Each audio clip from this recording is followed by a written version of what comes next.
हम जानते हैं कि भगवान शिव ने देवी पार्वती से विवाह किया था। देवी पार्वती भगवान शिव की शक्ति, उनकी शक्ति है। क्या आप जानते हैं शिव जी और माता पार्वती जी का विवाह कैसे हुआ? शिव पार्वती के विवाह की कथा दुष्ट राक्षस तारकासुर से शुरू होती है। तारकासुर एक बहुत शक्तिशाली राक्षस था और उन्होंने घोर तपस्या की थी। तारकासुर को हराने के लिए न तो मनुष्य और न ही देवता इतने शक्तिशाली थे। तारकासुर ने देवताओं और मनुष्यों को आतंकित किया। हालांकि देवताओं ने वापस लड़ने की कोशिश की, लेकिन वे राक्षस की शक्ति या क्रूरता का मुकाबला नहीं कर सके। तारकासुर से लड़ने में असमर्थ सभी मनुष्य और देवता मदद के लिए भगवान ब्रह्मा के पास गए। तभी भगवान ब्रह्मा ने उन्हें बताया कि केवल भगवान शिव का पुत्र ही राक्षस तारकासुर को नष्ट करने के लिए पर्याप्त शक्तिशाली था। भगवान शिव ने देवी सती से विवाह किया था। हालांकि सती की मृत्यु के बाद से भगवान शिव हिमालय से पीछे हट गए थे और तपस्या में थे। उनका ध्यान इतना गहरा था कि उन्हें विचलित नहीं किया जा सकता था। देवता फिर मदद के लिए भगवान ब्रह्मा के पास गए। ब्रह्मा ने उन्हें महादेवी की पूजा करने के लिए कहा, जिनकी महान देवी सती अवतार थीं। देवताओं ने महादेवी की पूजा की। महादेवी उनके सामने प्रकट हुई और देवताओं से कहा कि वह पुनर्जन्म लेंगी और शिव से विवाह करेगी। उनकी संतान तारकासुर को पराजित करेगी। जल्द ही हिमालय साम्राज्य के राजा हिमावत और उनकी रानी मेनका की एक सुंदर लड़की हुई। उन्होंने बच्चे का नाम पार्वती रखा। पार्वती का अर्थ है पहाड़ियों की। पार्वती बचपन में जोश से भरी एक खूबसूरत बच्ची थी। हालांकि वह भगवान शिव के प्रति अत्यधिक समर्पित थी। बचपन में भी वह अपने दोस्तों के साथ खेलने के बजाय भगवान शिव की पूजा करना पसंद करती थी। पार्वती बहुत पढ़ी लिखी और बेहद खूबसूरत थी। उनकी सुंदरता और बुद्धिमत्ता की ख्याति पूरे देश में फैल गई। उनसे विवाह करने के लिए देश के अलग अलग हिस्सों से प्रेमी आए। हालांकि पार्वती ने उन सभी को अस्वीकार कर दिया। वह भगवान शिव से विवाह करना चाहती थी और किसी से नहीं। जब उन्होंने बार बार अपने प्रेमी को अस्वीकार कर दिया तो उसके पिता ने उनसे पूछा, पार्वती, क्या आप विवाह नहीं करना चाहते हैं? आप आने वाले सभी राजकुमारों को क्यों खारिज करते रहते हैं? पार्वती ने निडर होकर अपने पिता की ओर देखा। पिताजी, क्या आपने राजकुमारों को देखा है? उन्होंने तिरस्कार से देखते हुए कहा, मैं उनसे विवाह नहीं कर सकती, वे वह नहीं है जो मैं चाहती हूँ। रानी मेनका ने चुपचाप कहा, क्या इसका मतलब यह है कि कोई और है जिसे आप चाहते हैं? उन्होंने पार्वती की ओर मुस्कुराते हुए पूछा। पार्वती शर्मा गई। माँ। राजा हिमावत बेटी को देखकर हैरान रह गए। अच्छा, कौन है? पार्वती ने शर्म से अपने पैरों को देखा और फुसफुसाए, भगवान शिव। उसकी आंखें चमक उठीं। ऋषि नारद जी द्वारा माँ पार्वती की मदद। राजा हिमावत हालांकि पहले तो चौंक गए, फिर धीरे से अपना सिर हिलाया।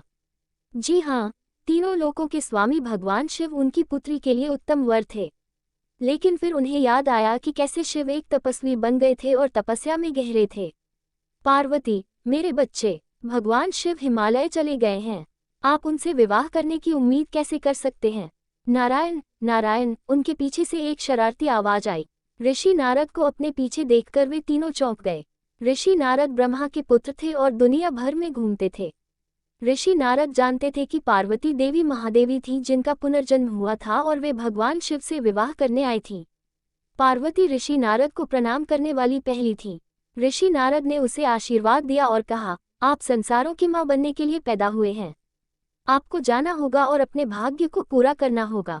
राजा हिमावत और रानी मेनका ने भी ऋषि नारद को प्रणाम किया। राजा हिमवत ने तब कहा, श्रीमान, पार्वती भगवान शिव से विवाह करना चाहती हैं, उन्होंने अभी हमें बताया है। ऋषि नारद ने तब पार्वती की ओर रुख किया। आपने जो चुना है वह आसान रास्ता नहीं है, लेकिन आपको सफल होना चाहिए, न केवल अपने लिए बल्कि कई अन्य लोगों के लिए। यह आपका भाग्य है। पार्वती ने अपने भीतर कुछ गहरी हलचल महसूस की, लेकिन वह अभी भी पूरी तरह से महसूस नहीं कर पाई थी कि वह महान देवी महादेवी थी। ऋषि नारद ने फिर राजा हिमावत की ओर रुख किया। अपनी बेटी को भगवान शिव के पास ले जाओ। उसे अपनी दैनिक प्रार्थना करने के लिए पार्वती की मदद स्वीकार करने के लिए कहें। राजा हिमवत ने सिर हिलाया। ऋषि नारद, उनका पूरा काम वहां से गायब हो गया। अगले दिन पार्वती के साथ राजा हिमावत ने हिमालय की तलहटी में यात्रा की, जहां भगवान शिव ध्यान कर रहे थे। उन्होंने भगवान शिव की आंखें खोलने के लिए धैर्यपूर्वक प्रतीक्षा की। मां पार्वती और शिव जी की प्रथम भेंट। भगवान शिव ने लंबे समय के बाद अपनी आंखें खोली। ये भी नहीं पता था कि वे दोनों वहां थे। उन्होंने पहले पार्वती को देखा लेकिन यह नहीं पहचान पाए कि पार्वती वास्तव में उनकी शक्ति थी, उनकी प्यारी सती। फिर उन्होंने राजा हिमावत की ओर ध्यान दिया। तुम्हें यहाँ क्या लाया है, राजा? उन्होंने पूछा। राजा हिमावत ने प्रणाम किया। हे प्रभु, यह मेरी बेटी पार्वती है। वह बचपन से ही आपकी भक्त रही है। वह आपकी पूजा करते समय आपकी सेवा करना चाहती है। शिव ने सिर हिलाया और इसके लिए राजी हो गए। अगर वह यही चाहती है तो वह मेरी मदद कर सकती है। राजा हिमावत तब पार्वती को वहीं छोड़कर अपने राज्य के लिए प्रस्थान कर गए। शिव ने पार्वती को सिर हिलाया। मुझे भी पूजा के लिए कुछ फूलों की जरूरत है। क्या आप कृपया? पार्वती ने सिर हिलाया और फूलों की तलाश में निकल पड़ी। माता पार्वती का भगवान शिव के लिए अनन्य भक्ति एवं प्रेम।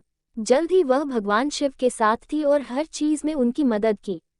जब वह ध्यान कर रहा था तो वह उसकी ओर देखते हुए उसकी प्रतीक्षा कर रही थी। उसके पास सब कुछ तैयार होगा ताकि वह उसके ध्यान के बाद पूजा कर सके। पार्वती को भगवान शिव की प्रतीक्षा करते देख देवताओं ने राहत की सांस ली। उन्होंने सोचा कि जल्द ही पार्वती शिव को उनसे विवाह करने के लिए मना लेंगी। हालांकि जैसे जैसे दिन बीतते गए, देवता चिंतित होते गए। शिव पर पार्वती का आकर्षण काम नहीं कर रहा था। शिव उनसे प्रतिरक्षित रहे। उन्हें यकीन नहीं था कि वे तारकासुर के खिलाफ कितने समय तक टिके रह सकते हैं।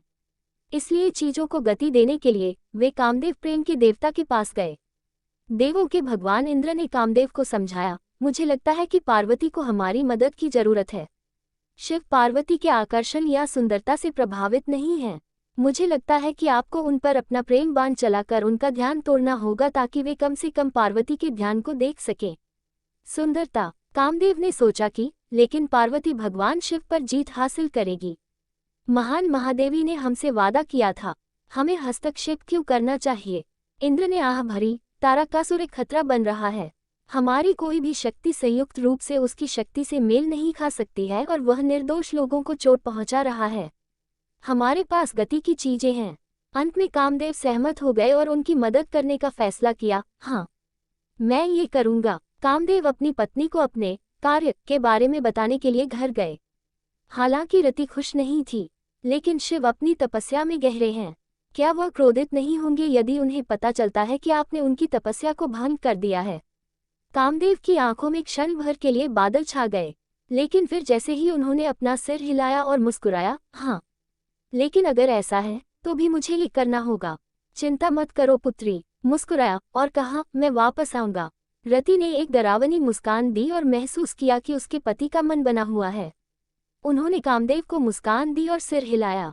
कामदेव ने गन्ने के बाणों से अपना फूल वाला धनुष उठाया और उस स्थान पर चले गए जहां शिव ध्यान कर रहे थे। वहां पार्वती शिव की मदद कर रही थी, फूल इकट्ठा कर रही थी। वह फूलों की व्यवस्था कर रही थी। तभी कामदेव ने अपना धनुष उठाया और भगवान शिव पर 5 बाण चलाए। शिव को एक क्षण के लिए अचानक झटका लगा, जैसे कि जागृत हो रहे हों। उन्होंने अचानक पार्वती को देखा, जैसे पहली बार महसूस कर रहा था कि वह वास्तव में कितनी सुंदर थी। वह पार्वती की सुंदरता पर मोहित हो गया और उनसे बात करने ही वाला था कि भगवान शिव ने उसका सिर हिलाया। कुछ सही नहीं है, मुझे यह नहीं सोचना चाहिए। मेरी सती मर चुकी है। मैं तपस्या कर रहा हूँ। मैं अब किसी दूसरी नारी के प्रति आकर्षित नहीं हो सकता। भगवान शिव ने दृढ़ता से खुद को एक साथ खींच लिया। ध्यान की अपनी शक्ति के माध्यम से उन्होंने महसूस किया कि कामदेव ने कुछ शरारत की थी जिसके कारण उन्होंने एकाग्रता खो दी थी। भगवान शिव के 3 नेत्र हैं। उनकी तीसरी आंख उनके माथे में है और हमेशा अच्छे कारण से बंद रहती है। तीसरा नेत्र यदि खोला जाए तो मार्ग में आने वाले किसी को भी जला देगा। अब भगवान शिव ने कामदेव पर क्रोधित होकर अपना तीसरा नेत्र खोल दिया। बेचारा कामदेव, वह जलकर राख हो गया। कामदेव को जलाने के बाद भगवान शिव थोड़े शांत हुए। उन्होंने अपनी तीसरी आंख बंद कर ली, लेकिन वह अभी भी अपनी एकाग्रता खोने के लिए खुद से नाराज था। वह गुस्से में पार्वती की ओर मुड़ा। मैं नहीं चाहता कि तुम मेरी मदद करो। मुझे अकेला छोड़ दो। तुम्हारा आकर्षण मुझ पर काम नहीं करेगा। छोड़ो और अपने परिवार के पास वापस जाओ। ये कहते हुए भगवान शिव ने अपनी एड़ी को घुमाया और अपनी तपस्या जारी रखने के लिए अपने पीछे हटने के लिए चले गए, जिससे कामदेव ने परेशान किया था। पार्वती इस बात से व्यथित थी कि शिव ने उनसे कठोर बातें की और उन्हें छोड़ दिया। पार्वती को यकीन था कि वह शिव को कितना भी खुश कर ले, वह कभी भी उनकी मदद करने के लिए राजी नहीं होंगे। पार्वती को एहसास हुआ कि वह अब हार नहीं मान सकती। जिन दिनों वह शिव के साथ थी, उन्होंने महसूस किया कि वह उनसे ज्यादा प्यार करती थी जितना उन्होंने महसूस किया था। वह सोच रही थी कि जब उन्होंने अपने पीछे एक जानी पहचानी आवाज सुनी तो वह शिव को उसे स्वीकार करने के लिए कैसे कहेगी। नारायण नारायण। पार्वती ने मुड़कर ऋषि नारद को प्रणाम किया। ऋषि नारद को देखकर वह जानती थी कि वह यहाँ उसकी मदद करने के लिए आया था। नारद मुस्कुराए और कहा, आप सही हैं। हार मान लेना कोई विकल्प नहीं है। भगवान शिव को आकर्षण और सुंदरता से नहीं जीता जा सकता है, लेकिन उन्हें भक्ति से जीता जा सकता है। पार्वती ने नारद को देखा और महसूस किया कि उन्हें क्या करना है। वह अपने प्यार को जीतने के लिए तपस्या करेगी। पार्वती को तपस्या का भय नहीं था। वास्तव में उन्होंने इसका स्वागत किया। बिना एक शब्द कहे उन्होंने नारद को प्रणाम किया और हिमालय के एक उपवन में चली गई। चाहे कितनी भी मुश्किल क्यों न हो, वह अपने प्यार को जीत लेगी। रति को अपने पति की मृत्यु के बारे में पता चला और पार्वती के पास रोने लगी क्योंकि वह भगवान शिव के पास जाने से बहुत डरती थी। पार्वती ने उसे दिलासा दिया, रति, मेरी बात सुनो, मैं शिव को जीत लूंगी। उन्होंने दृढ़ता से कहा, और जब मैं ऐसा करती हूँ तो मैं वादा करती हूँ कि कामदेव का पुनर्जन्म होगा। पार्वती यह जानकर बोली कि ऐसा होगा, शायद तुरंत नहीं, लेकिन होगा। रति ने आंसू बहाते हुए अपना सिर हिलाया और बाग से निकल गई। इसलिए शिवजी पर नहीं चढ़ाते केतकी का फूल। माता पार्वती की तपस्या, उसे अपने सामने आने वाली कठिनाइयों या अपने आसपास के कठोर मौसम की परवाह नहीं थी। उसे बस इस बात की परवाह थी कि उसे भगवान शिव को जीतना है। उन्होंने वर्षों तक भगवान शिव की पूजा की, लेकिन भगवान कभी प्रकट नहीं हुए। जैसे ही पार्वती ने घोर तपस्या की, उन्हें अपने बारे में सच्चाई का एहसास हुआ। पार्वती ने महसूस किया कि वह महादेवी की अवतार थी और शिव की शक्ति बनना उनकी नियति थी। उन्होंने महसूस किया कि वह अपने पिछले जन्म में सती थी जिसने अपना जीवन छोड़ दिया था क्योंकि दक्ष सती के पिता ने शिव का अपमान किया था। उन्होंने महसूस किया कि शिव के लिए उसका प्यार सब कुछ पार कर गया, क्योंकि वह सभी उद्देश्यों के लिए शिव का आधा था। शिव और पार्वती दोनों एक दूसरे के बिना अधूरे थे। उनके ध्यान से पार्वती बहुत शक्तिशाली हो गईं। तपस्या की अपनी शक्तियों के साथ उन्होंने जल्द ही सभी भोजन, पानी या यहाँ तक कि हवा भी छोड़ दी। हिमालय में ध्यान करने वाले अन्य ऋषि पार्वती के पास आते और उनके तप की प्रशंसा करते। पार्वती अपने ध्यान में इतनी लीन थी कि उन्होंने उनमें से किसी पर भी ध्यान नहीं दिया। हालांकि पार्वती की तपस्या इतनी शक्तिशाली थी कि देवता इसे और सहन नहीं कर सके। पार्वती के ध्यान करते ही देवताओं का पूरा राज्य गर्म होने लगा। देवता ब्रह्मा के पास दौड़े। ब्रह्मा और विष्णु एक साथ शिव के पास गए और उनसे कहा कि पार्वती की तपस्या समाप्त हो जाएगी या पूरा राज्य जल जाएगा। शिव ने महसूस किया कि पार्वती केवल एक और नश्वर नहीं थी और वह विशेष थी। लेकिन क्या वह मेरी सती हो सकती है?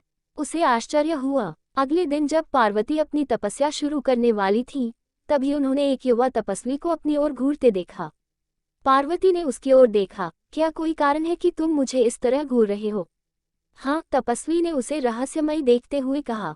हे नारी, मैं आपको कुछ दिनों से देख रहा हूँ।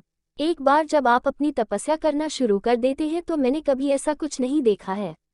आपने नहीं खाया है, लोग आते हैं और जाते हैं, आपको इसका एहसास नहीं होता है। आपका ध्यान बहुत शक्तिशाली है। तुम क्यों? वह रुक गया। पार्वती ने सिर हिलाया और उसे जारी रखने के लिए कहा, आप जैसी सुंदर नारी को ऐसी तपस्या करने के लिए क्या प्रेरित करेगा? तपस्वी ने कंधे सिकोड़ते हुए कहा, मेरा मतलब है, इसके लायक क्या होगा? पार्वती मुस्कुराई, मैं ये सब प्रेम और भक्ति के लिए करती हूँ। युवक ने उसे चकित देखा। जब पार्वती मुस्कुराई, भगवान शिव, मैं उनसे विवाह करना चाहती हूँ। मैं अपनी भक्ति से उसे जीत लूंगी, उन्होंने सरलता से कहा। जब पार्वती ने समाप्त किया तो युवा तपस्वी आश्चर्यचकित दिखे और फिर हंस पड़े। तपस्वी की हंसी देखकर पार्वती हैरान रह गईं। तुम विवाह करना चाहते हो? उन्होंने फिर भी हंसते हुए कहा। शिव तुम्हारा मतलब 3 आंखों वाले भगवान है? उन्होंने कहा कि वह अभी भी खुद को नियंत्रित करने में असमर्थ है। मेरा मतलब है, अपनी सुंदरता और बुद्धि को किसी ऐसे व्यक्ति पर क्यों बर्बाद करें जो खुद पर राख लगाता है और खोपड़ी पहनता है? और हे नारी, क्या मैं आपको बताना भूल गया कि वह बेघर है और सिर्फ कब्रिस्तान में घूमता है? क्या आपका मतलब है कि शिव? तपस्वी को भगवान शिव का मजाक उड़ाते हुए सुनकर पार्वती की आंखें चमकने लगी। हाँ, मेरा मतलब है कि शिव और शिव भी जो तीनों लोकों के स्वामी हैं। उन्होंने कहा कि उसकी आवाज में गर्व चमक रहा है। वह शिव जिसे आपके जैसे दयनीय मन से नहीं समझा जा सकता है। उन्होंने तिरस्कार पूर्वक कहा, काश उन्होंने तपस्वी से कभी बात नहीं की होती। माँ पार्वती की तपस्या का फल और शिव पार्वती विवाह। युवा तपस्वी ने बात करने के लिए अपना मुंह खोला। जब पार्वती ने अपने हाथों को जोर से पकड़ लिया, एक और शब्द मत कहो, उन्होंने एक एक शब्द पर जोर देते हुए गुस्से में और के माध्यम से कहा, इस तरह की बात करना केवल पाप नहीं है, इस बकवास को सुनना बड़ा पाप है। ये कहते हुए कि वह ठिठक गई और दूर जाने वाली थी, जब उन्होंने एक फ्लैश देखा। युवा तपस्वी गायब हो गया और उस स्थान पर खड़ा था वह व्यक्ति था जिसे उन्होंने अपने पूरे जीवन का सपना देखा था।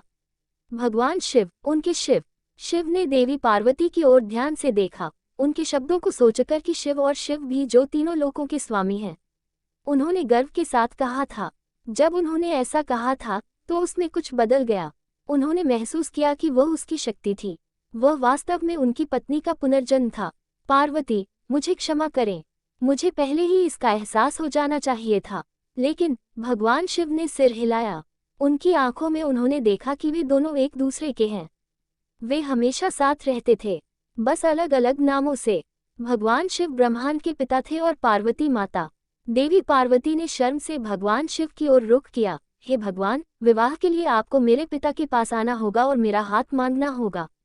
यह उचित काम है। भगवान शिव ने सिर हिलाया और वापस कैलाश चले गए, जबकि देवी पार्वती अपने पिता के घर लौट आई। तब भगवान शिव आए और हिमावत से अपनी बेटी से शादी करने की अनुमति मांगी। हिमावत तुरंत सहमत हो गए और इस प्रकार भगवान शिव और देवी पार्वती ने अपनी शादी को बहुत धूमधाम और शो के साथ मनाया। शिव के विवाह के बाद देवी पार्वती ने भगवान कार्तिकेय को जन्म दिया, जिन्होंने दुष्ट राक्षस तारकासुर को हराया और मार डाला। अपने वादे के अनुसार भगवान शिव के साथ विवाह के बाद देवी पार्वती ने भगवान शिव से कामदेव को वापस लाने का अनुरोध किया।